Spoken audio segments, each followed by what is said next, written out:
Теперь открываем дебат. У нас уже есть записавшиеся. Еще раз хотела повторить, если кто хочет выступить, сообщить об этом секретариат, президиум. Пожалуйста, первым предоставляю слово Арташес Гигамян, Армения. Пожалуйста, вам слово. Спасибо, уважаемая госпожа председатель. Сегодня обсуждаемый вопрос имеет исключительно важное значение по той простой причине, потому что сложность в современном мире, она во многом имеет экономическое и экологическое измерение. Хотелось бы сказать, что, к сожалению, все эти негативные проявления, которые имели место в 2008-2009 годах во время всемирного финансово-экономического кризиса, не преодолены. И сегодня мы наблюдаем тенденцию, когда из года в год, увы, растет государственный внешний долг ведущих стран Запада, увы, не сокращается дефицит бюджета. Достаточно сказать, что вот государственный внешний долг стран ЕС подходит уже к 100% ВВП.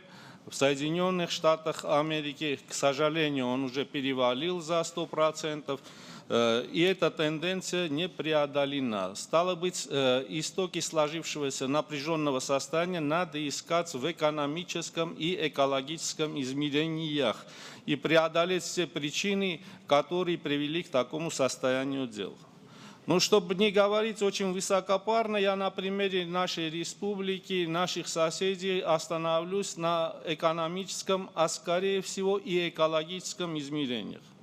Достаточно сказать, что на сегодняшний день, по оценкам ООН, 40 стран мира остро нуждаются в водных ресурсах, в воде.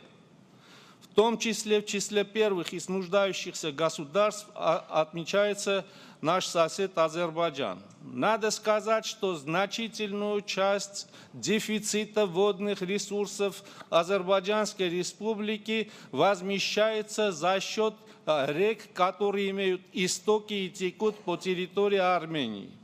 Армения не пользуется этим своим грозным оружием, несмотря на то, что уже 23 года пребывает в состоянии блокады со стороны как Азербайджана, так и Турции. Стоит нам применить это оружие, а применить его нет никаких моральных и этических преград в силу известного напряжения состояния, когда угрожаются даже гражданские самолеты, которые будут вылетать из Степанакертского аэропорта. Если мы прибегнем к этому оружию, то Акстафинский, Товузский, Казахский, Герамбойский, Тертерский, Бардинский, Акджабединский, Беллаганский, Шамхорский, Гедабецкий и Мишлинские районы Азербайджана будут полностью лишены или в значительной мере лишены орошаемой, да и питьевой воды тоже. Конечно же, мы могли бы напомнить нашим азербайджанским коллегам слова премьер-министра Турции, который Сулеймана Демиреля, который в 1992 году в ответ на упреки со стороны Ирака и Сирии, которые упрекали Турцию, что она забирает основной стоки рек Тигра и Ефрата, в силу чего сотни тысяч гектаров пахотных земель Сирии и Ирака опустошены и опустынены. И вот что тогда сказал Сулейман Демирель. Это вопрос суверенитета. Мы имеем все права на то, что нам необходимо. Водные ресурсы принадлежат Турции точно так же, как запасы нефти и газа принадлежат Ираку и Сирии. Так мы же не говорим им: послушайте, мы имеем право на половину ваших нефтегазовых месторождений, то и они не имеют требовать того, что наше. В отличие от этого, руководство Нагорно-Карабахской республики и Республики Армения неоднократно предлагали нашим соседям Турции и Азербайджану разблокировать границу, более того, вести конструктивный диалог о совместном использовании водных ресурсов, в частности, Сарсангского водохранилища. Вода является собственностью армянских государств, как и любой товар подлежит обмену или продаже. К сожалению, вместо этого мы встречаем ультиматумы, дезинформирование мировой общественности, в частности международных авторитетных организаций, будь то ПАСЕ или ОБСЕ.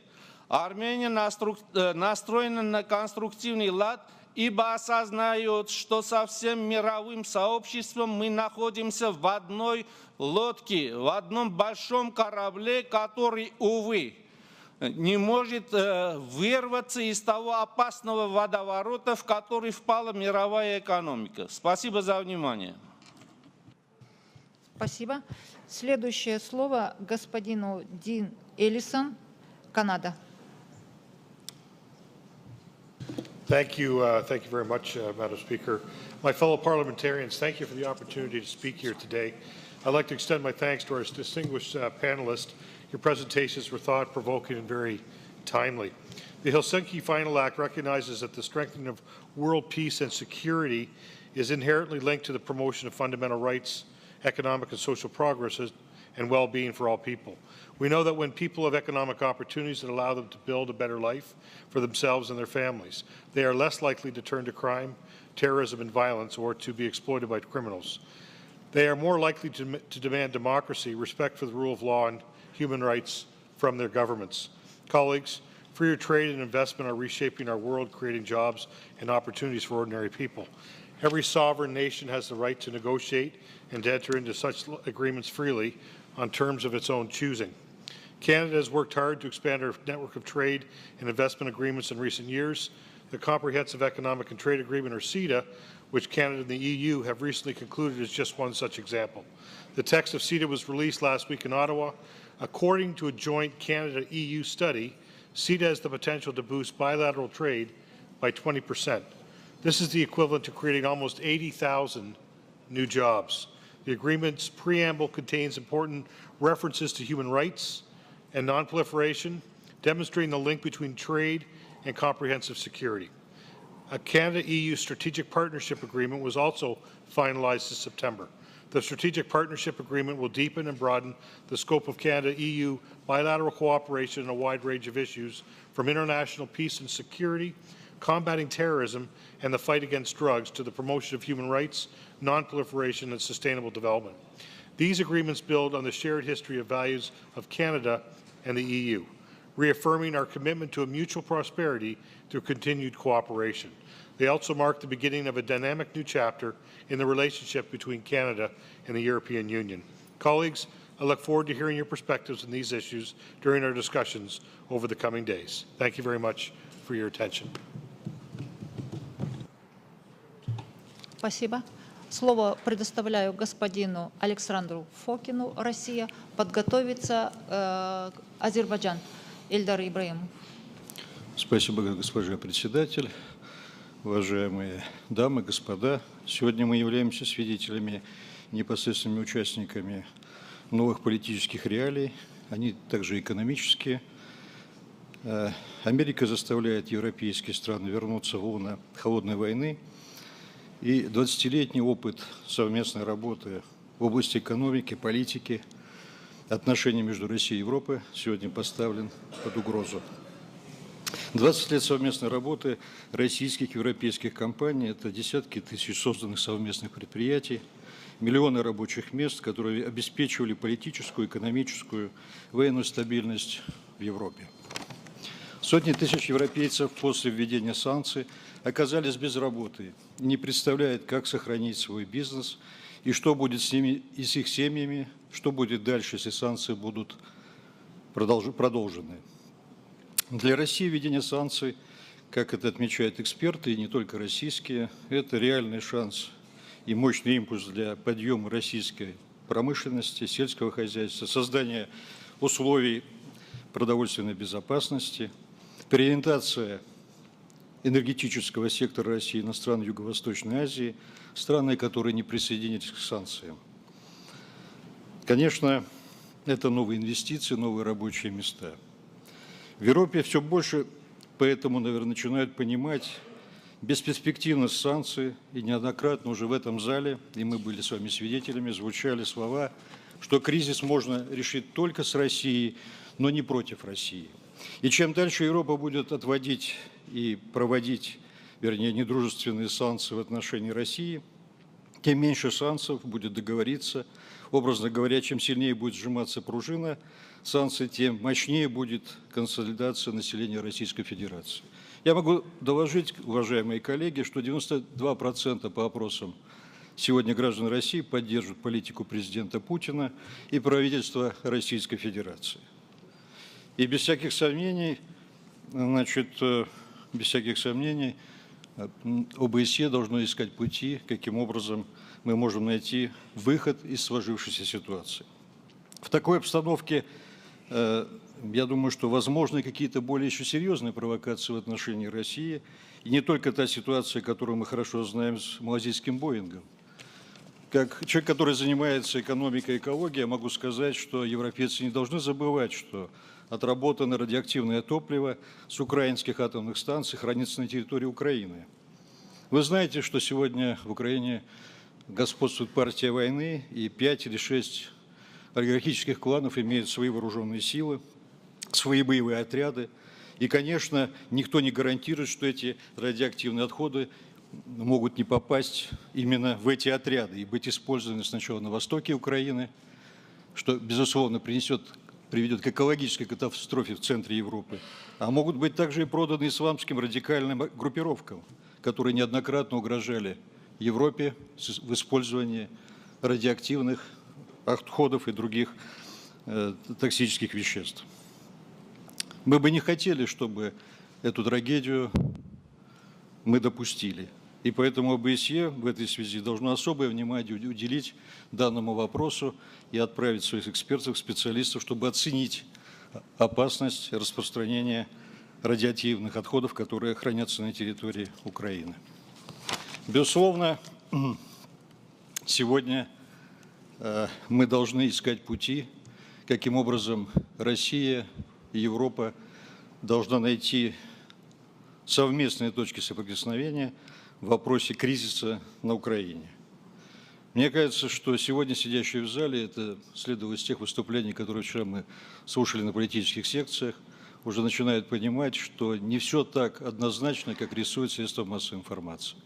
Поэтому, уважаемые коллеги, я просил бы вас, как членов европейских парламентов, довести ту информацию, которая сегодня обсуждалась и обсуждается на заседании парламентской ассамблеи ОБСЕ, и совместно находить пути решения изложенных вопросов. Спасибо за внимание.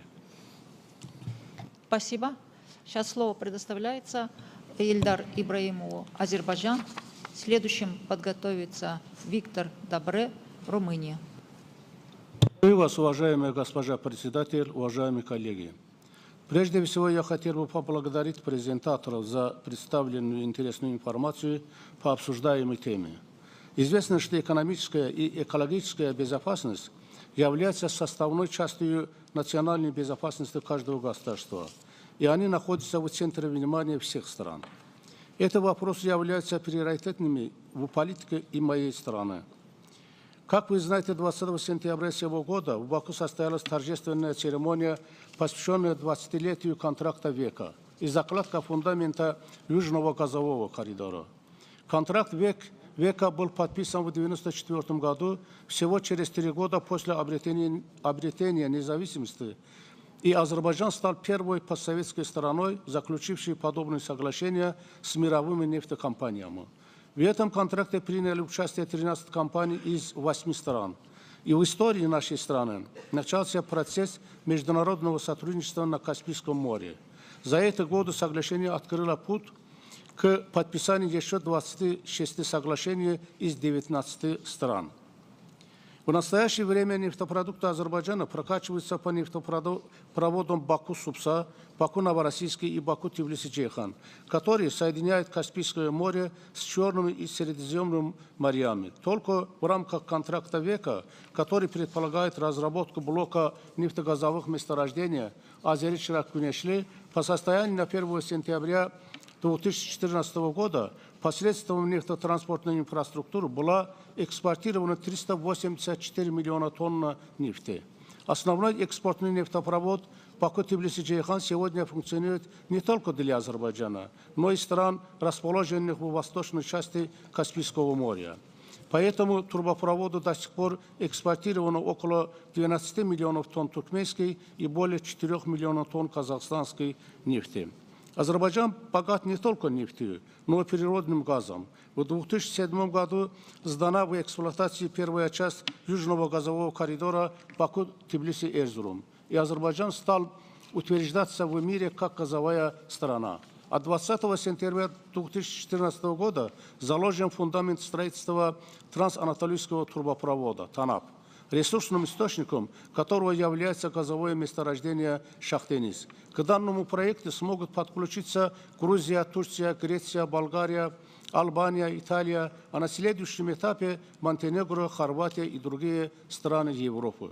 Сметная стоимость первой стадии проекта ТАНАП – 45 миллиардов долларов. Он вступит в строй в 2018 году. Председатель Европейской комиссии господин Жозе Мануэль Барозо в своем видеообращении отметил, что этот проект является не только трубопроводом, но и важным стратегическим энергетическим коридором Европы и станет проектом 21 века. Благодаря этим проектам в последние 10 лет азербайджанская экономика была наиболее стремительно развивающейся экономикой в мировом масштабе. Однако наш сосед Армения, игнорируя резолюции ООН и других международных организаций, продолжает оккупацию 20% нашей территории и, изолировав себя, осталась вне этих проектов. Уважаемые коллеги, моя страна наряду с развитием нефтегазовой промышленности принимает конкретные меры по охране окружающей среды. Во всех этих нефтегазовых проектах вопросы охраны окружающей среды находились в сфере внимания. Недавно парламент Азербайджана принял закон о зеленых насаждениях. К сожалению, Армения на оккупированных территориях Азербайджана по сей день продолжает уничтожать флору и фауну, загрязняет почву, воды и воздуха токсическими отходами и отходами промышленных предприятий. Эти территории используются Арменией для хранения отходов устаревшей Мецеморской атомной станции и производства наркотиков. Тем самым Армения наносит значительный урон в экономической и экологической безопасность региона. Считаю, что пришло время остановить противоправные действия Армении, и в этом свое конкретное слово должна высказать парламентская ассамблея ОБСЕ. Эти вопросы важны и дают возможность понять, как необходимо решить не только внутренние конфликты, но и межгосударственные конфликты, существующие в ОБСЕ, для процветания всеобъемлющего сотрудничества в сфере экономической и экологической безопасности. Азербайджанская республика и впредь будут расширять экономические и геополитические связи со всеми членами ОБСЕ и поддержать свою важную роль в энергетической и экологической безопасности Европы. Насчет выступления армянской делегации мы сожалеем, что делегация еще раз злоупотребляет эту трибуну сессии, чтобы продвинуть свою ни с чем не обоснованную пропаганду и агрессивную политику. Спасибо за внимание. Спасибо. Следующее слово Виктор Добре, Румыния. Подготовится Терри Мариани, Франция. Merci Madame la Présidente, Mesdames et Messieurs. La Roumanie est un promoteur actif de l'importance et de la dimension économique et environnementale de l'OSCE et agit particulièrement pour la mise en œuvre de la stratégie de Maastricht. Ce document essentiel pour la deuxième dimension de l'OSCE invite les États participants à s'engager à une coopération plus étroite dans le domaine économique et à travailler ensemble pour parvenir à un développement durable, à la protection de l'environnement et à la protection contre les catastrophes naturelles. La Roumanie considère que la dimension économique et environnementale est dans la région de l'OSCE un outil indispensable pour la sécurité mondiale, la prospérité économique, tout en assurant une gestion efficace des crises de l'environnement. Dans ce contexte, la Roumanie promue le potentiel des activités économiques et environnementales comme des mesures de renforcement de la confiance pendant toutes les étapes du cycle du conflit. La Roumanie estime que les catastrophes naturelles peuvent affecter la sécurité des nations et des communautés humaines et soutient un engagement actif des capacités dans la région de l'OSCE afin de prévenir, prévoir et alerter les catastrophes naturelles et, dans le cas de leur production, répondre d'une manière efficace afin de minimiser l'impact. La Roumanie soutient l'approche de la présidence en exercice de la Suisse pour utiliser l'OSCE comme une plateforme intégrée pour les débats sur des sujets pertinents liés à son concept de sécurité globale, tels que la prévention des catastrophes, le développement des mécanismes spécifiques pour la coordination de l'aide en cas de catastrophe, la sensibilisation du public sur les catastrophes et gestion des risques des catastrophes. La Roumanie estime que l'OSCE devrait se concentrer davantage sur la coopération au niveau transfrontalier locaux, où il peut ajouter une valeur substantielle, plutôt que sur la coopération internationale, qui est actuellement gérée par d'autres instances spécialisées. Roumanie préconise une plus grande participation de la société civile et du secteur privé dans la lutte contre les catastrophes naturelles, y compris dans le cadre des activités d'émission de terrain de l'OSCE, les centres Arhus et l'initiative pour l'environnement et la sécurité. Je vous remercie pour votre attention. Спасибо. Следующее слово Терри Мариани, Франция. Подготовится Нельза Зина, Португалия. Madame la Présidente, merci. Mes chers collègues, l'actualité nous montre que le visage de la violence change. En effet, si les conflits armés traditionnels opposant deux États n'ont pas complètement disparu, ils tendent à s'éclipser au profit de nouvelles formes de violence.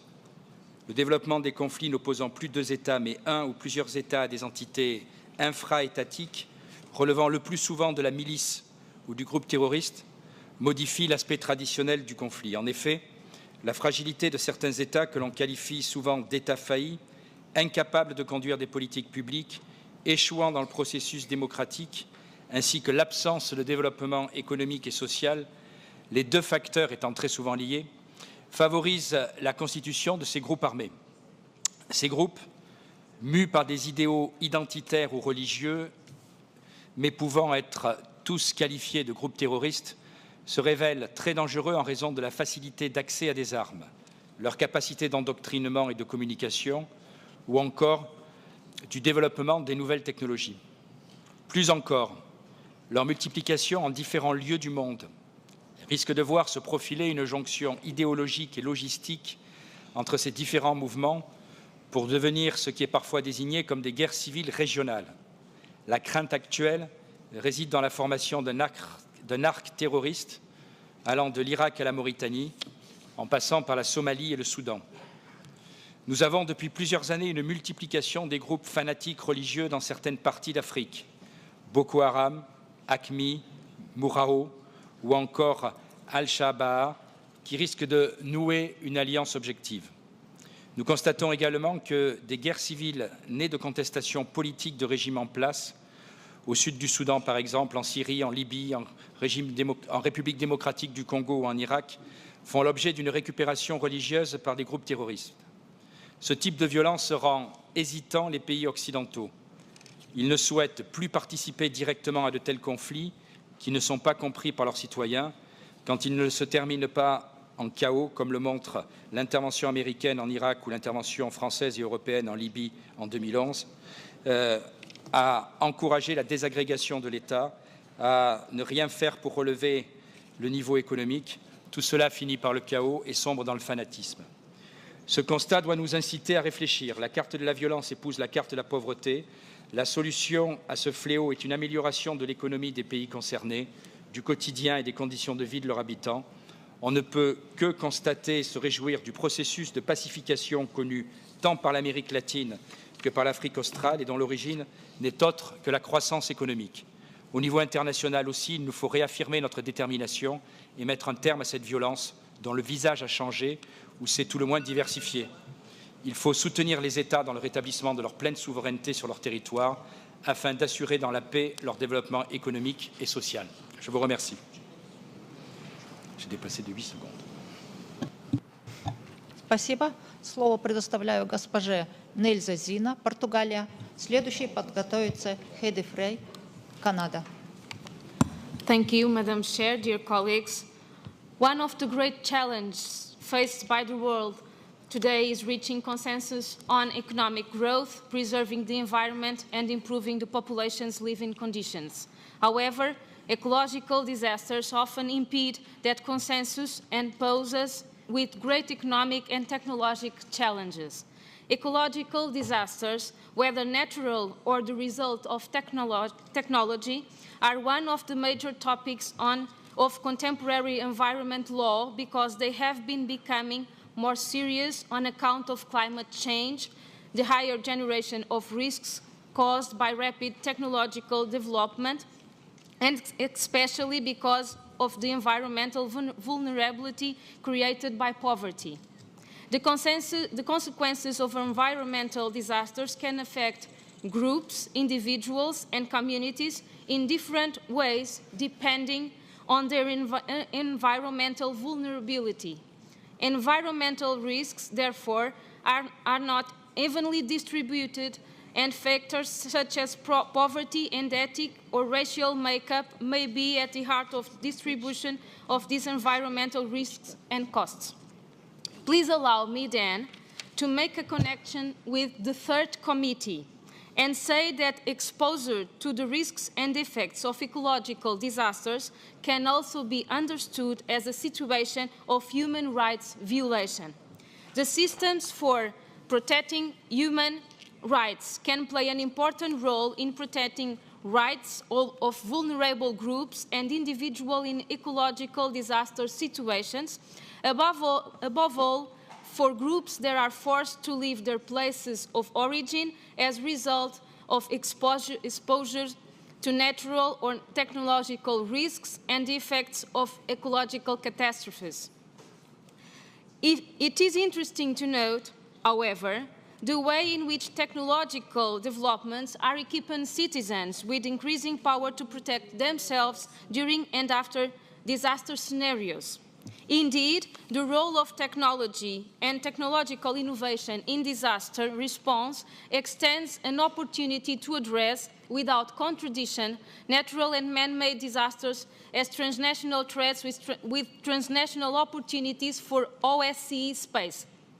Technological-based responses to several high-profile disasters demonstrate how technology can be especially practical for the purpose of locating and protecting those affected, both internally and with regard to cross-border movement.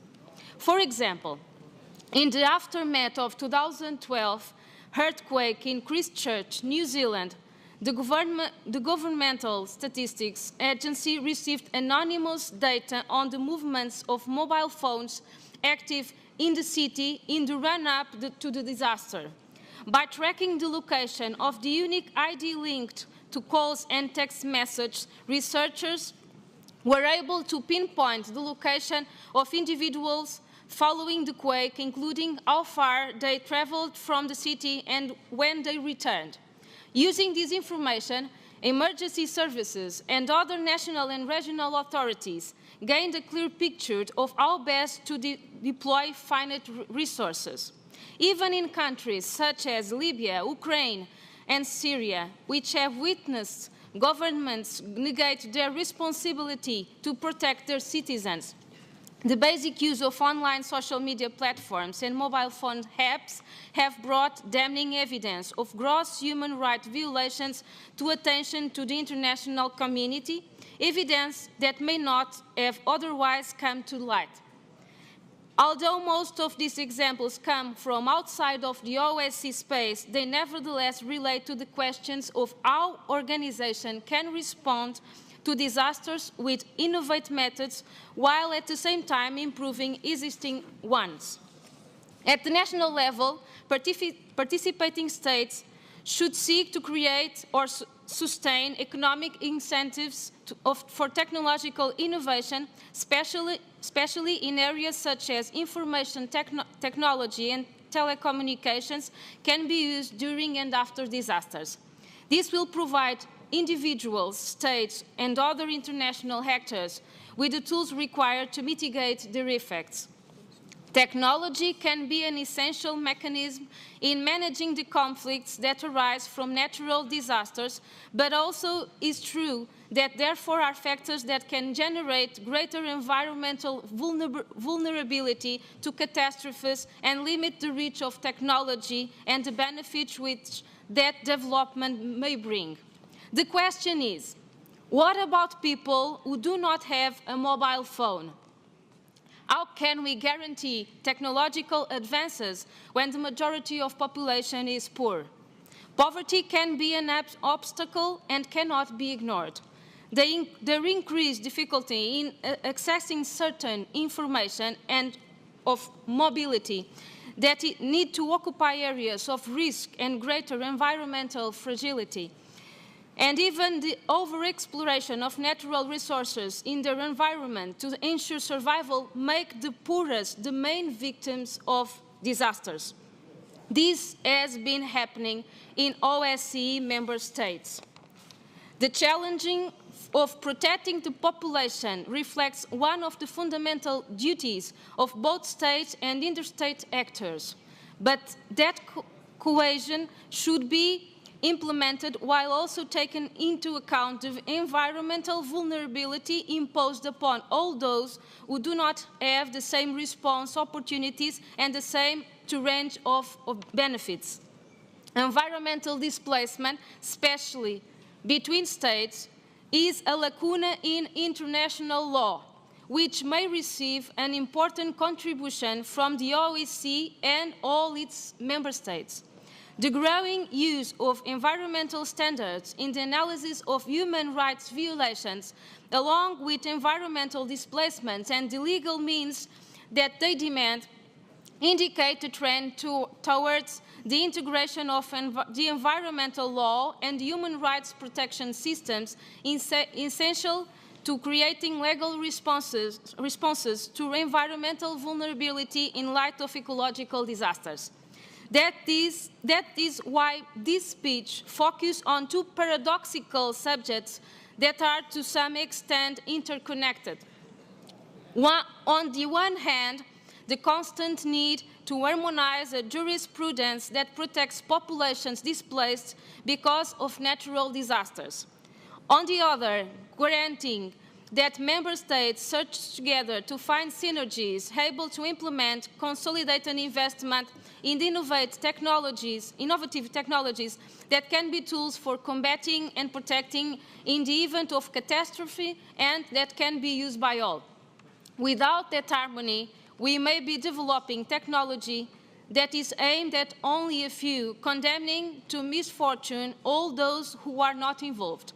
The OSCE is a global stage that brings together several highly diverse cultures and countries, and it is the responsibility of all of us to think of this space as a whole that does not leave anyone behind. Thank you. Спасибо. Уважаемые коллеги, я хотела бы проинформировать о том, что список записавшихся на выступление закрыт.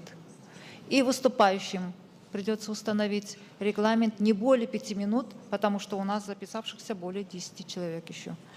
Так, слово предоставляю госпоже Хеде Фрей, Канада. Подготовиться госпоже Мария Франсуа Бечтел, Франция. Thank you very much, Madam Chair. I have to say that this morning was an extraordinary morning for me because I think in the past, we have all looked at areas of economic development, environmental sustainability, social development, justice, as separate sort of tranches, as separate silos that we looked at. I think today, more than anything, what we've seen is the interrelationship that is so intricately linked between not only the environment, but between the state and the non-state actors, between economic development and quote unquote, the new war. And I think we need to be able to start thinking about the ways in which we deal with that, because I think in Canada, our principle, our motto, so to speak, has always been peace, order, and good government. And I just wanted to talk a little bit about good government and how the state has a real role to play in actually creating a secure environment for its citizens, not merely by having police and justice and armed forces, but by being able as a state to assist citizens in the real ways in which they can move forward to become autonomous and to become economically sustainable themselves. And I think one of the ways we can see that is that today, with governments finding cost-cutting measures because of deficits and huge debt, that governments are cutting back on the services they give to their people, services such as social services, education, and healthcare. And these are the fundamental building blocks that allow human beings and citizens to be able to take care of themselves, to be able to find good work, and to be able to engage and participate in their nation's economy. Now, when states are no longer able to do that, I think that we see that the way is open for non-state actors, i.e. the people will rise up because they believe that the poverty, the lack of hope, that inability to have access to the things they need to survive and to create good lives for themselves and their families mean that they rise up either against the state or they are able to be exploited by non-state actors. And I think at the heart of all of this is that ability for us to see that link. Because I think it was really important to see what Switzerland is doing about dealing with non-state actors, with private sector, militia, et cetera, who are taking over and helping states to find the old-fashioned traditional security. But the point is, and I think you've made some good points about regulations and a framework within which these sectors can work. But my question is, if the sectors decide that they don't want to work, if organized crime and other areas begin to start providing the security for groups of people because they're exploiting them, what are the consequences? Do these rules and regulations that you are developing, do they have consequences to them? Is there a way to apply justice to those people who do not follow your rules and regulations? And those are questions that I think we have to think about, and I would love to get some answers at some point in time to them. But as the environment also links into environmental degradation, drought, etc., the inability of people to feed themselves and to be able to sustain themselves with water, we then see this same thing happening, the ability for non-state actors and conflict to enter so that the state is undermined and that this war, this new type of conflict begins to exist, and non-state people begin to start playing the role in which they take care or not take care of citizens, depending on whether or not they want to exploit certain groups against the other. And women and children are particularly vulnerable in these arenas. And so I think this morning gave us a lot of room for thought, a lot of room to think about how we as parliamentarians learn to think outside the box and to link all of these issues as opposed to the old silo method we had of doing the things that we did. Thank you very much, Madam Chair. Спасибо. Следующее слово предоставляется госпоже Мария Франсуа Бечтел. Подготовится Петер Стофер, Канада.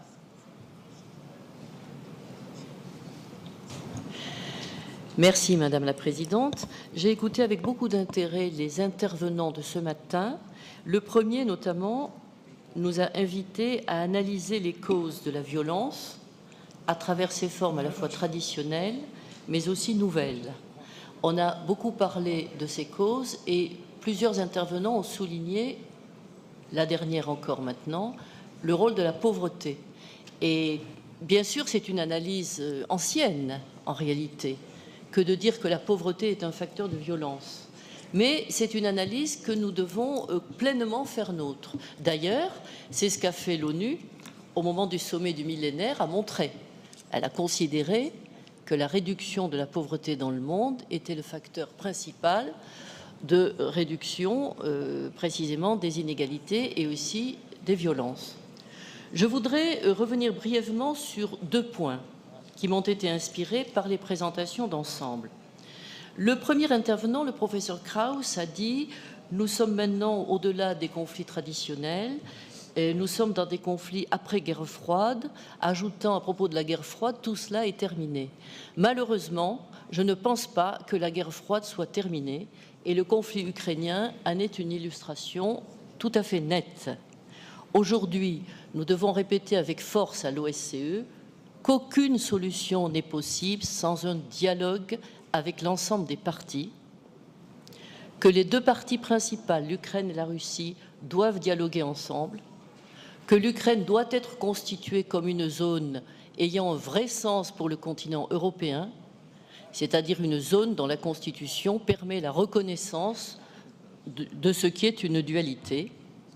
Nous devons dire ici aussi à l'OSCE que l'OTAN et, hélas, l'Union européenne doivent cesser de jouer double jeu dans cette affaire. Enfin, je veux souligner qu'un certain nombre de représentants français, même lorsqu'ils appartiennent à la majorité au pouvoir comme moi, ne sont pas d'accord avec la politique des sanctions à l'égard de la Russie. À cet égard, j'ai noté que le représentant de la Russie a tenu un discours modéré et constructif, et je pense qu'il n'a pas eu tort de dire que les sanctions ne mènent à rien. C'est un dialogue constructif qui doit aujourd'hui être mené, et l'OSCE s'honorerait à pousser vers ce dialogue plutôt qu'à entendre ou accepter un certain nombre de discours qui, encore une fois, ne sont rien d'autre que ceux de la guerre froide et qui ne servent pas, dans l'histoire, l'avenir du continent européen. Le deuxième point sur lequel je voudrais revenir sont les conflits terroristes et leurs effets internes dans les États. Mon pays est un peu en première ligne dans cette affaire, puisque nous avons en France presque près d'1 millier de personnes qui soit ont rejoint, soit reviennent de la guerre sainte, du djihad, en Syrie. C'est un enjeu extrêmement important pour mon pays. Nous venons d'ailleurs de voter une loi sur le terrorisme, respectant l'équilibre avec nos libertés publiques, mais permettant une lutte plus efficace, y compris interne, contre ces effets. Mais là aussi, et j'en terminerai par là, je voudrais insister sur les causes du terrorisme. Je voudrais dire, ça a été dit d'ailleurs par mon collègue Thierry Mariani, je voudrais dire que si l'on n'avait pas eu une politique d'ingérence consistant en réalité à faire sauter les États au Moyen-Orient, nous n'en serions pas là aujourd'hui. Il est très important de connaître les causes si l'on veut combattre les effets. L'aventure américaine en Irak a été un désastre pour le Moyen-Orient. De la même manière, l'aventure franco-britannique en Libye a été également un désastre, puisque c'est elle qui nous conduit aujourd'hui à la dissémination des armes et des groupes terroristes via le Mali et la Centrafrique jusqu'en Syrie.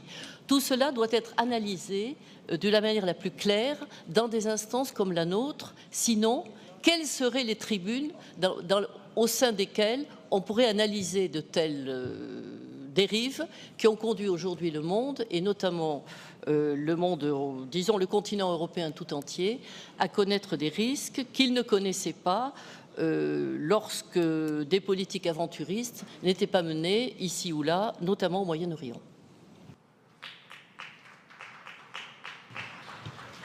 Спасибо. Следующее слово Питер Стофер, Канада. Подготовиться Могилевская, Беларусь. Thank you very much, Madam Chair. Bonjour tout le monde. I want to thank each and every one of you for the opportunity to speak today. And I'd also like to thank our 3 presenters. And Mr. Krause, it would be very interesting to hear your views on what role the media plays in all of these discussions we have regarding security in our world. I would like to thank by start recognizing the OSCE's wisdom in understanding comprehensive security to include economic and environmental issues. Recently, I've had the opportunity to travel to Kazakhstan for the first time a few months ago. Kazakhstan is a country where economic affairs and the environment are priorities, and I'm pleased to see that it is present here at this meeting. The people of Kazakhstan have seen tremendous changes since independence. The individuals I've spoken to, from hotel workers, taxi drivers, restaurant individuals, to higher-level officials, have all expressed hope and optimism for their future. I was equally impressed by the rapid economic development in that country. Equally impressive has been Kazakhstan's pledge to promote sustainable development. I understand that the OSCE Center in Astana has been supporting Kazakhstan's objective of transitioning to a green economy. The OSCE is to be saluted for its efforts in this regard. One important focus of environmental action in Kazakhstan has been the management of nuclear waste. In this respect, the interests of our two nations overlap. Notably, we share a concern for nuclear safety and non-proliferation as we develop economic and trade opportunities, and I'm sure that other delegations here today do as well. Through the International Atomic Energy Agency, Canada and Kazakhstan have worked together to upgrade physical protection at Kazakh civil nuclear facilities. Also, Canada has signed a nuclear cooperation agreement with Kazakhstan in August of this year, with the objective of increasing trade in nuclear items and to facilitate joint commercial ventures through the agreement of our two countries, and are committed to ensuring that nuclear material, equipment, and technology is used only for peaceful purposes. And to close, I just personally wish to thank each and every one of you for the opportunity to be able to speak today. I look forward to sharing these experiences, not only regarding best practices regarding economic, security, and environmental initiatives with my parliamentary colleagues, but also, just as importantly, with my constituents back home in Canada. Merci, placebo. Thank you very much. There you go. Спасибо. Слово господину Могилевскому, Белоруссия. Следующему подготовиться лорду Боунес. Уважаемый госпожа председатель, уважаемые коллеги, дамы и господа, Республика Беларусь придает важнейшее значение укреплению экономико-экологического измерения ОБСЕ.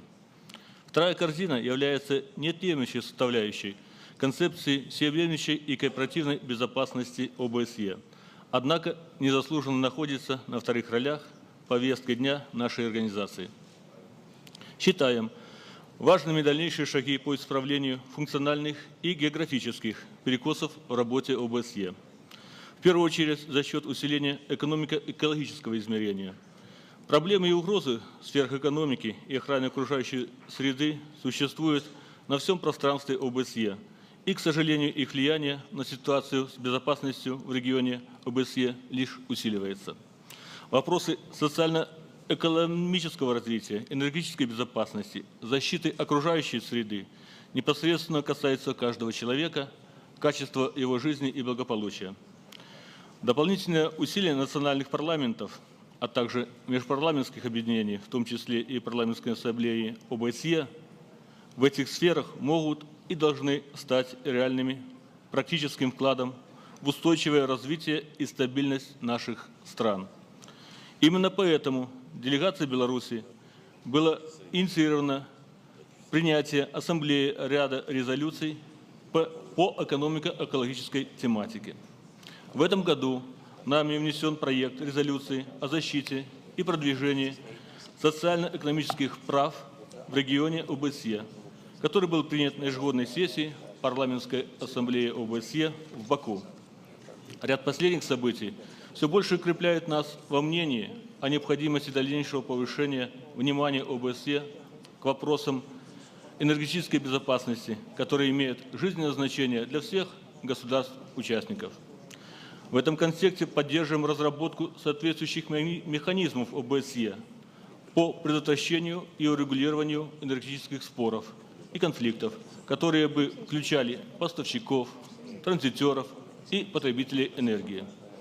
Ключевое значение для будущего евразийского и евроатлантического пространства, особенно в контексте построения единого и неделимого сообщества безопасности, имеет сближение интеграционных процессов, в которые сегодня вовлечены большинство стран, участниц нашей организации. Полагаем, что возможности ОБСЕ как диалоговые площадки могли бы быть более активно использованы для налаживания контактов, развития и укрепления взаимодействию между различными интеграционными объединениями и процессами на пространстве ОБСЕ, особенно в экономической сфере. Такая деятельность препятствовала бы возникновению новых разделительных линий на континенте, служила бы цели выстраивания взаимоуважительного диалога и сотрудничества во благо наших граждан. Благодарю за внимание. Спасибо. Следующее слово предоставляю лорду Баунес, Соединенное Королевство. Подготовится Матиас Кочел, Австрия. Thank you very much, Madam Chairman, for giving me the floor. And because I haven't spoken before, I take this opportunity to thank our Swiss hosts for their hospitality and the arrangements which they have made for this meeting. It's quite clear from this morning's meeting and the very interesting keynote speeches that there are all sorts of challenges which are facing us, and that it's clear that those challenges take very different forms, and they're not just military challenges, as we were discussing yesterday afternoon. They clearly can be economic. And may I be specific and I'm not going to apologize for taking us back partially to the subject of yesterday. The differences with the Russian Federation over Ukraine has the potential, if not already having actual economic consequences for both sides, particularly over the question of energy supply, a matter which was discussed and addressed in some detail in the Istanbul Declaration. So there is a role for us in terms of addressing our own governments to ensure that they give urgent attention to reducing the risks of an energy supply crisis. And it's a role which I believe the European Union particularly should take a lead. The European Union has said that it is in favour of an European Union energy policy. And that must include security of supply. That will involve active engagement with states which are represented here but not yet members of the European Union. And it may involve, and in my opinion should involve, taking a fresh look at priorities. The development of the alternative supply routes, and we've already heard from colleagues from Azerbaijan about the Southern Gas Corridor, and other interconnecting pipelines, especially, and I underline that, especially those that are not dependent upon Russian energy. And even perhaps a revision of some of our attitudes towards nuclear power. Whatever it is, it has to be a priority. And it isn't a question of dialogue, it's a question of getting on and making some decisions. As indeed should be maintaining the objective of enlargement, particularly in southeastern Europe and the Western Balkans. Whilst entry to membership of the European Union may not be likely in the next 5 years, the drive towards membership, the preparation must go on in line with previous commitments. If we don't, we take a risk, Madam Chairman, of creating a vacuum which other states may wish to fill. I'll be specific, there is already considerable Russian Federation involvement in that particular area. And if the European Union was thought to be turning its back on the area for reasons probably more to do with selfish domestic reasons of individual member states than any strategic thinking, we may just find that we've created another energy supply problem. Thank you, Madam Chairman. Спасибо. Следующее слово предоставляю господину Матиас Коечелс, Австрия. Подготовится госпожа Маргарита Седерфельд, Швеция.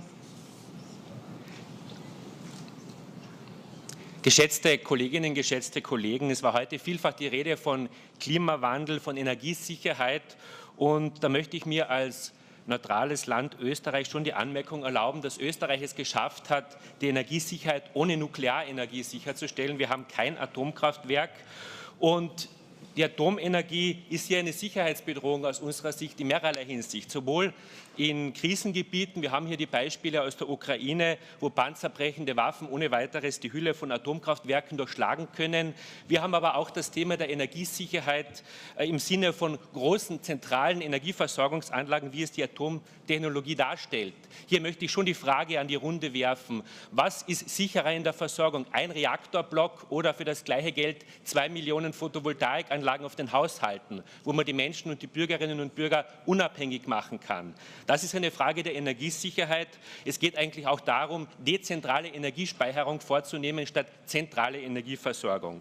Hier Photovoltaik, erneuerbare Energie, Windenergie kombiniert mit Elektromobilität, also mit Speichern in jedem Haushalt. 1 Million Energiespeicher, 1 Million Elektroautos, das sind Energiespeicher, die in Krisensituationen sehr, sehr dienlich sein können und die Stabilität garantieren, die Sicherheit garantieren. Wir brauchen nicht Fukushima zitieren, wir brauchen nicht Tschernobyl zitieren. Sie kennen alle die Probleme. Ich möchte jedenfalls mir die Anmerkung erlauben, dass der weitere Ausbau der Atomtechnologie eine Sicherheitsbedrohung darstellt, dass es aber auch eine Bedrohung in wirtschaftlicher Hinsicht darstellt. Wir haben die Diskussionen in vielen Ländern der OSZE. Finnland kann wahrscheinlich einiges berichten von massiven Kostenüberschreitungen beim Ausbau der Atomkraft. Weißrussland wird jetzt einen 10 Milliarden Kredit von Russland bekommen, wurde ja verkündet. Sie können jetzt schon damit rechnen, dass die Kosten nicht eingehalten werden können. Und in Großbritannien die Debatte um Hinkley Point C, wo man auf 35 Jahre massive staatliche Garantien abgeben muss, die weit über der Förderung zum Beispiel der Windtechnologie in Österreich liegen, spricht nicht gerade für die Markttauglichkeit der Atomkraft. Und da möchte ich diesen Themenaspekt in Zukunft stärker auch hier auf dieser Versammlung berücksichtigt wissen. Dezentrale Technologien im Sinne der Energieversorgungssicherheit und nicht einzelne Großversorger, die eigentlich auch in Krisenzeiten mehr Verunsicherung schaffen. Danke sehr.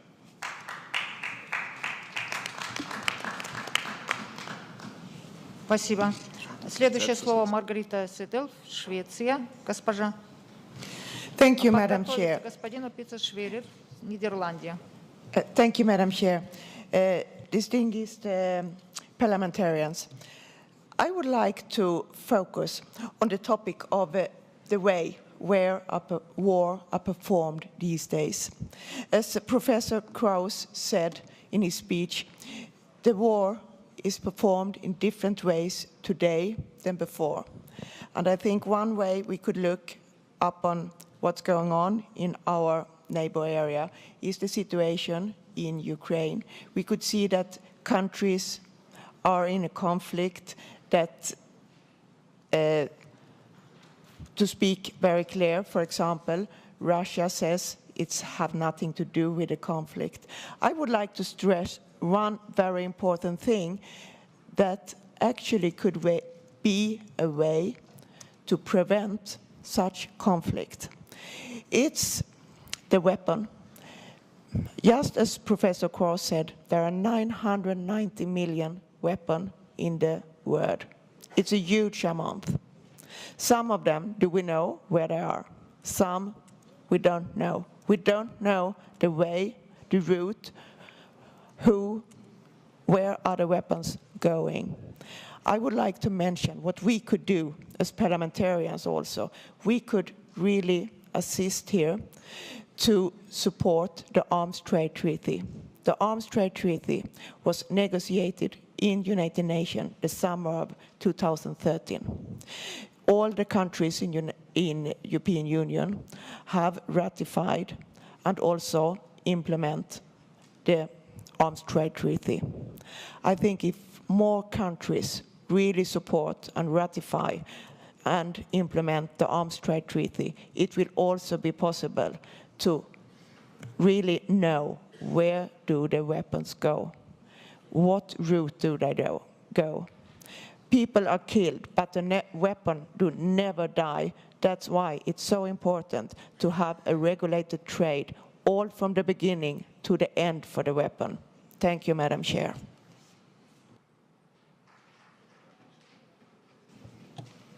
Спасибо. Следующее слово предоставляется господину Пиццашвили, Нидерланды. Подготовиться госпожа Катя Кеул, Германия.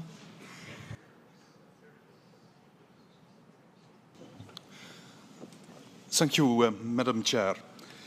We enjoyed the introductions this morning very much. I would like to pose questions to Professor Kraus and Ambassador Winkler by raising the issue of the impact of their introductions on the law of armed conflict. It has taken us a considerable part of the 20th century to arrive at a public regulation of warfare, to have rules for the conduct of warfare, and also to design a body of international humanitarian law, the core of which is to make a distinction between civilians and combatants. Well, we are here very well hosted in Geneva, which is the city of the Red Cross. So my question to both gentlemen is, what are the implications for international humanitarian law from the shifting phase of violence and from the public-private partnerships between the military and private security companies? What impact should that have, could it have, on a reformulation of the laws of warfare and of international humanitarian law? Thank you.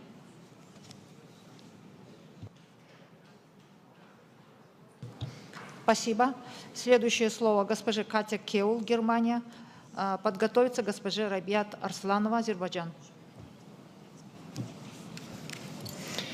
Ja, liebe Kolleginnen und Kollegen, ich möchte mich auch zunächst ganz herzlich bei den Referentinnen und Referenten für die sehr spannenden Vorträge bedanken und mit meinem Wortbeitrag besonders an den Vortrag von Herrn Professor Krause anknüpfen, der uns mit ganz bemerkenswerten Zahlen vor Augen geführt hat, dass es weltweit mehr Gewaltopfer in Nichtkriegen als in Kriegen gibt. Und ich möchte daran die Frage anknüpfen, was das für uns bedeutet hinsichtlich unserer nationalen Streitkräfte, für die Ausrüstung und Ausstattung von militärischen Streitkräften. Wenn der Frieden in der Welt demnächst nicht mehr verteidigt werden muss gegen staatliche Akteure, sondern vielmehr staatliche Akteure unterstützt werden müssen, ihr Gewaltmonopol durchzusetzen. Das zeigt ja auch im Prinzip die Erfahrung der letzten Jahre. Dort, wo die internationale Gemeinschaft gegen staatliche Gewaltregime vorgegangen ist, hat es am Ende dazu geführt, dass wir dort jetzt Situationen vorfinden, in denen noch weit größere Gewalt und noch mehr Todesopfer die Konsequenz sind. Das heißt, wir müssen uns doch fragen, was brauchen unsere nationalen Streitkräfte in Zukunft für Fähigkeiten oder auch für Ausrüstung für diese völlig anders geartete Aufgabe, wenn wir also viel mehr uns über Entwaffnung von nichtstaatlichen Kräften Gedanken machen müssen, als über die Bekämpfung von staatlichem Militär. Und wenn diese Aufgabe auch viel mehr damit verbunden ist, dass man sich mit Akteuren auseinandersetzen muss, wie sie eigentlich bislang eher die Polizei zu tun hatte in diesem Bereich. Sie erwähnten die organisierte Kriminalität. Ich glaube, es ist ganz wichtig, dass wir uns bei den Debatten, die wir jetzt haben, nicht nur in der EU und in der NATO, sondern darüber hinaus auch, wie wir bei unseren sinkenden Verteidigungsausgaben uns zukünftig aufstellen, diese Erkenntnisse, die Sie uns hier heute auch unterbreitet haben, in einer strategischen Art und Weise einbeziehen. Ich glaube, das halte ich für sehr, sehr wichtig. Vielen Dank. Спасибо. Госпожа Рабиат Арсланова, Азербайджан. Подготовиться господину Дюгарме Денис, Бельгия. Спасибо, уважаемый председатель, уважаемые коллеги. В этом зале находится немало парламентариев, чьи страны страдали и страдают от угрозы экологического терроризма. За последние десятилетия террористическая угроза приобрела качественно новое содержание. Появилась новая волна терроризма, экологический терроризм. И каждый год, накануне 6 ноября, Международного дня ООН по предотвращению эксплуатации окружающей среды во время войны и вооруженных конфликтов, Азербайджан вновь привлечет внимание международной общественности к проблеме ущерба, причиняемого окружающей среде во время вооруженных конфликтов, как страна, чья территория оккупирована и находится под постоянным экологическим прессингом захватчиков. Результат – ухудшение экосистемы всего региона и не только. Неразрешенные конфликты в регионе ОБСЕ, помимо того, что являются серьезной угрозой безопасности и стабильности, представляют собой и мину замедленного действия, разбираться с которой будут наши потомки. К примеру, для стабилизации критического экологического положения на оккупированных вооруженными силами Армении территории Нагорного Карабаха и прилегающих 7 районов уйдет не 1 десятка лет. Потому что в Нагорном Карабахе созданы так называемые ядерные зоны. В бочках упакованные, отправленные с территории Армении в спецящиках, отходы хранятся в специальных ямах. Многие деревни превратились в ядерные кладбища. И много можно говорить еще о биотерроризме, который проводят армянские оккупанты. Положение усугубляется с каждым днем. Правительство Азербайджана неоднократно привлекала внимание международной общественности к бедственному экологическому положению. Результатом стала принятая 7 сентября 2006 года на 60-й сессии Генеральной Ассамблеи ООН 6-й по счету резолюция со времени начала конфликта. Мы, делегаты из Азербайджана, не раз поднимали данный вопрос на парламентской ассамблее ОБСЕ. К великому сожалению, результатов нет. А сегодня Армения, помимо тактики выжженной земли, применяет также и тактику земли затопленной, целенаправленно используя ресурсы Сарсангского водохранилища. Мы только что услышали угрозы представителя армянской делегации, и это не только слова. Так, марионеточный режим и его хозяева из Еревана осенью и зимой периодически сбрасывают воду в реку Тертер и в слишком большом объеме, тем самым затапливая земли, разрушая дороги. А когда сельское хозяйство нуждается в воде, перекрывает его. Сарсангское водохранилище построено в 1976 году на территории Азербайджана. Сегодня она оккупирована армянами. И запущенность оборудования и длительное отсутствие техконтроля – это факт. И простой человеческий фактор может привести к разрушению дамбы, что в свою очередь в течение 2 или 3 часов оставит под многометровой волной воды сразу несколько районов Азербайджана. Вот о чем говорил и грозился нам господин Гиямян. Данная трагедия, к сожалению, ожидаема, потому что у армянской стороны нет ни возможности, ни интереса производить ремонтно-восстановительные работы на плотине, находящейся в аварийном состоянии.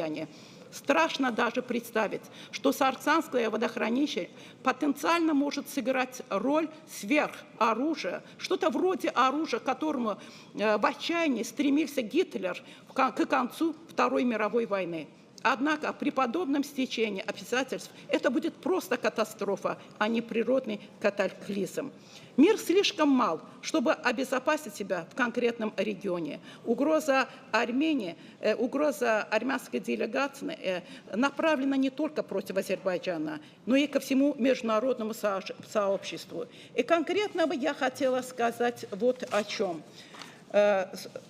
О Метсаморской станции. Метсаморская станция получает топливо из других стран. И на отдельных лайнерах, на отдельных самолетах прибывает в Армению, в Метсамор, это уран, топливо. Представьте на минуту, что именно если произойдет что-то с этими лайнерами, что будет с теми государствами, над которыми пролетают самолеты. А насчет Метсаморской АЭС, об этом можно говорить очень многое. Старая, требующая работы атомная электростанция. И если произойдет, не дай бог, никому не желаю, авария, то что будет и с регионом, и не только с регионом, потому что взрыв атомной электростанции повлияет на очень многие регионы, на жизнь очень многих регионов. Давайте подумаем об этом. Мы говорим очень много, но давайте конкретно будем рассматривать те процессы, которые происходят в конкретных регионах, особенно в Азербайджане. И еще раз хочу напомнить представителю армянской делегации. Вчера, после моего выступления, мой адрес Он высказался очень нетактично. Уважаемый Гигамян, есть политический этикет, политическая вежливость. Естественно, в рамках хотя бы парламентской ассамблеи ОБСЕ надо четко придерживаться этой тактики. Спасибо за внимание. Спасибо. Следующее слово предоставляю Денис Дюгарме, Бельгия.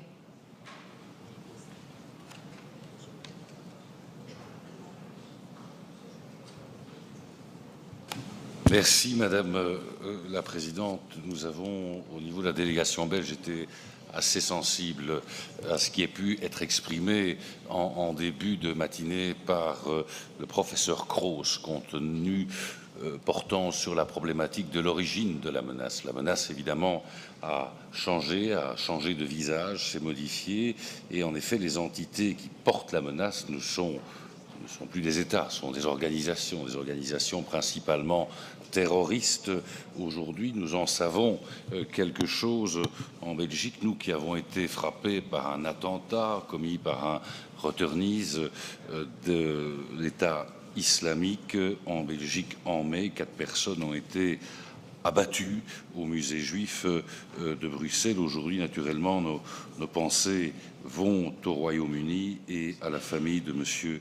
Henning. Et donc, bien entendu, nous avons un rôle à jouer en termes au niveau de dialogue, d'échange au niveau de l'OSCE, mais sans doute que l'heure, en effet, n'est plus là pour ce type de démarche aujourd'hui, et c'est pour ça que la Belgique s'est engagée dans le cadre de la coalition internationale qui doit frapper l'État islamique. Néanmoins, au niveau de l'OSCE, en termes de dialogue, nous avons sans doute par rapport à cette problématique encore beaucoup à faire.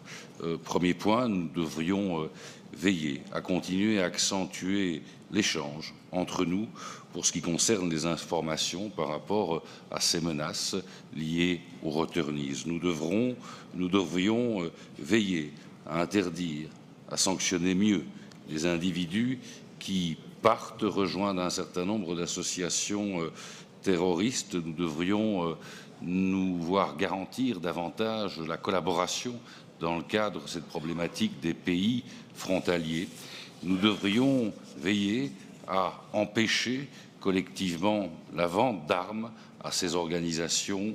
Nous devrions veiller à mettre la pression suffisante sur les pays qui continuent à faire du commerce avec ces organisations terroristes, qui continuent à acheter du pétrole à cette organisation terroriste et à la rendre aujourd'hui 10 fois plus riche qu'Al-Qaïda. Nous devrions veiller également au sort des réfugiés en Syrie. Bon, évidemment, quand on parle réfugiés, on pense aussi Ukraine aujourd'hui, et la problématique humaine, le sort de ces réfugiés doit naturellement rester au cœur de notre réflexion, de notre démarche au niveau de l'OSCE. Voilà ce que j'avais à dire, mais je ne pourrais pas naturellement terminer, Madame la Présidente, sans faire écho à ce qui a pu être dit par la collègue française qui nous indiquait qu'elle estimait que les sanctions à l'encontre de la Russie dans le cadre de cette crise n'étaient pas la bonne voie. Je voudrais dire au niveau de la Belgique que nous considérons que les sanctions prises par la Russie à l'encontre des pays de l'Union européenne n'est pas non plus la bonne voie, estimant que le commerce, les échanges demeurent naturellement le socle fondamental à la stabilité et à la paix. Je vous remercie. Спасибо. На этом мы заканчиваем дебаты. Мы хотели бы прослушать наших докладчиков, чтобы они прокомментировали выступление и ответили на вопросы. Пожалуйста, первым слово предоставляю господину Кейтс Краус для комментария. Thank you. This was a very interesting discussion with a lot of points that go well beyond the comments I made, but I do have perhaps 3 or 4 very short things to say. The first, with respect to the economic dimensions of contemporary conflicts, many people mentioned the role of trade and growth. and the question of poverty reduction. I think this is critical, but I would also underline that what we know is that one of the strongest root causes of conflict and insecurity is inequality, and inequality can be exacerbated by policies that may promote growth or trade. So we need to address not just absolute poverty, but try and understand the way in which inequality of access, opportunities, and incomes has an impact. The second point with respect to international humanitarian law, this is an important question, and there are many people in Geneva who are struggling with how to deal with the application of international humanitarian law to non-state armed groups who in theory are covered by this, but how to make their respect for international humanitarian law effective. I think this is an uphill and very difficult struggle, and many of the contemporary incidents, including the ones that our Belgian colleague just referred to, reflect the lack of respect and maybe even the diminishing respect for basic principles of humanitarianism and humanitarian law. And I know Peter Maurer will take this theme up tomorrow. But there's also another aspect, which is whether or not we have appropriate legal instruments to deal with and cover some of the forms of violence that are not covered by traditional armed conflicts. Is the conflict in Mexico, is the 40,000 casualties and deaths in the drug war, or is this an armed conflict in international law? Many people do not think so, but it's also clear that traditional criminal law, national or international, is not adequate to deal with this. And so there is a gap, a legal vacuum in which I think there needs to be some work. On the issue of the arms trade treaty, I can only echo the comments of a Swedish colleague and presenter who highlighted the importance of this treaty, which I believe, in fact, will actually come into force in late December this year. It has received the required 50 ratifications, and it will be important to proceed towards universalization of that treaty as a means of increasing transparency on the flow of weapons as part of building peace and security. But in addition, we also need to pay attention to the security and safety and effective stockpiling of existing stocks of weapons that may be loose within states, may be acquired by non-state armed groups, and can have an equally strong destabilizing impact. So it is not just the arms trade that needs attention, but we need to tackle existing stockpiles and sometimes even surplus stockpiles of weapons. And then finally, the most difficult question was posed by our German colleague, which is how do we adapt our institutions, and in particular armed forces, to deal with some of the new challenges. And I know that there are many people in national armed forces who are attempting to cope with so-called operations other than war, including how do you engage armed forces in post-conflict peace building in an effective way. I think the experiment in Afghanistan that engaged many countries around the world in provincial reconstruction teams was only a partial success, and we need to draw some important lessons from that for how we can help train and equip and make operational armed forces working in these complex conflict zones. But we can also look elsewhere at the Brazilian experience of using essentially counterinsurgency techniques to pacify the favelas and take them back from the drug gangs, which is a local military application, if you will, done by police forces. And I think there needs to be a lot of attention to the way in which we can use police type of forces in ways that can build better security and safety without necessarily turning them into miniature armed forces that could be used against populations as much as to provide protection. Thank you very much for those comments, and I think it was an interesting discussion, which I took away some lessons from. Спасибо. Следующее слово, товарищ Теодор Винклер.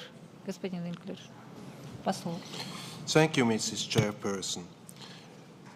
Let me make a comment that tries to sum up some of the thinking that stands behind these PMSCs and other regulations. We are living in a world that is quickly globalizing. We are confronted with challenges that are new. We are confronted with an increasing role of non-state actors, particularly also economic actors. Let me cite the example not only of the private military and security companies, but for instance, internet providers, the Yahoos, the Microsofts, the Googles of this world. These are actors that stand outside or risk to stand outside national legislation. There is not only an increase, however, of the challenges of the number of actors, non-state actors involved, but there is an acceleration of time. Things move simply more faster than legislation-wise regulations for these systems can be adopted. And then there is a fourth gap, there is an emotional gap. Things change faster than people can adapt to emotionally.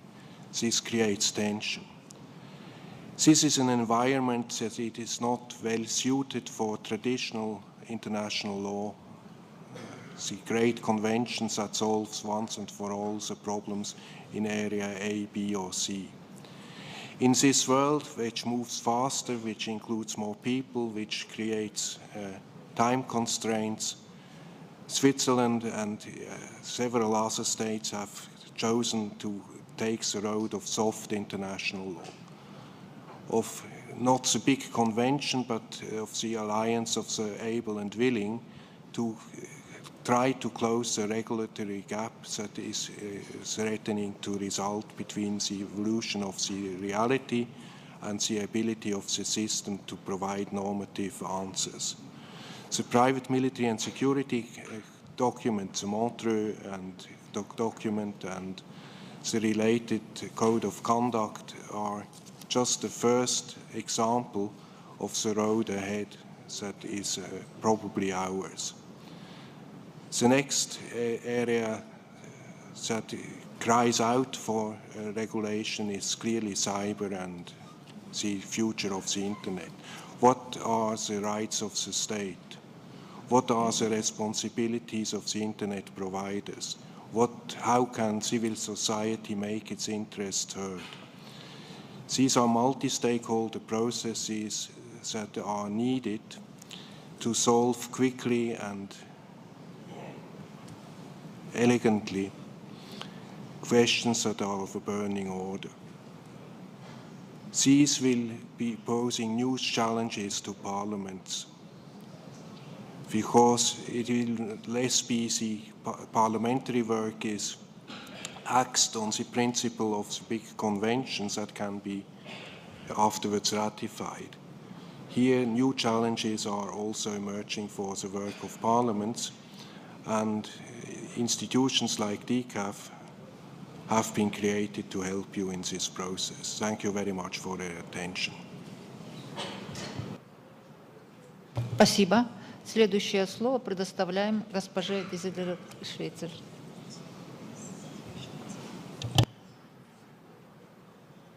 Yeah. Thank you very much, Chair. I want to touch on a few points, 3 or 4. Sustainable energy, supporting the diversification of the energy mix and focus, stronger focus on sustainable energy was obviously an important role the participating states wanted to give to the OSCE. That's why we had these 2 decisions in Kiev, and we're working on supporting the participating states and implementing them.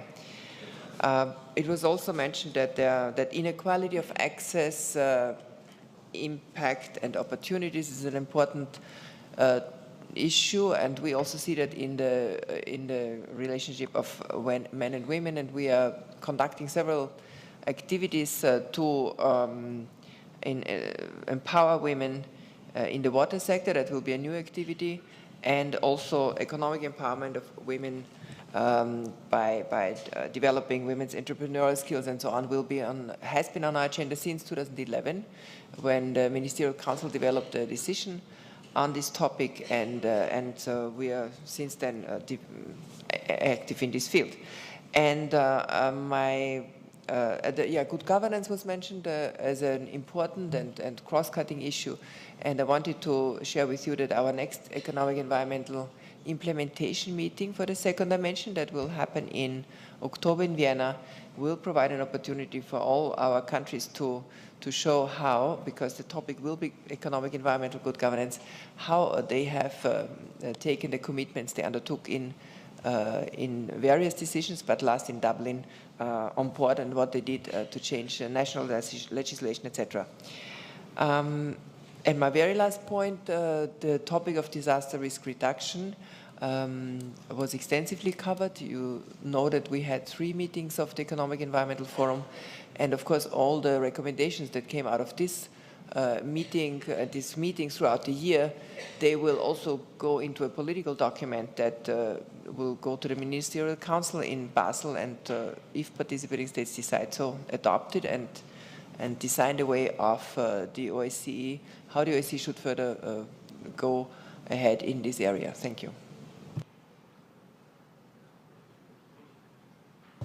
Спасибо за комментарии и ответы. Теперь переходим к завершению. Хочу выразить благодарность. Спасибо всем выступающим за их вклад в работе нашей сессии.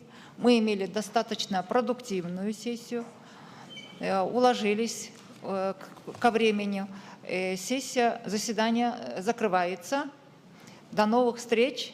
Хотела бы всех вас пригласить от швейцарского представительства на обед в ресторан. И осенью ожидается проведение международной конференции в нашей стране. Хотела бы пригласить всех на тему «Роль парламента, продвижение женщин в рамках Пекин +20». Спасибо. До свидания. До встречи. Весной следующего года. Прошу прощения, весной следующего года.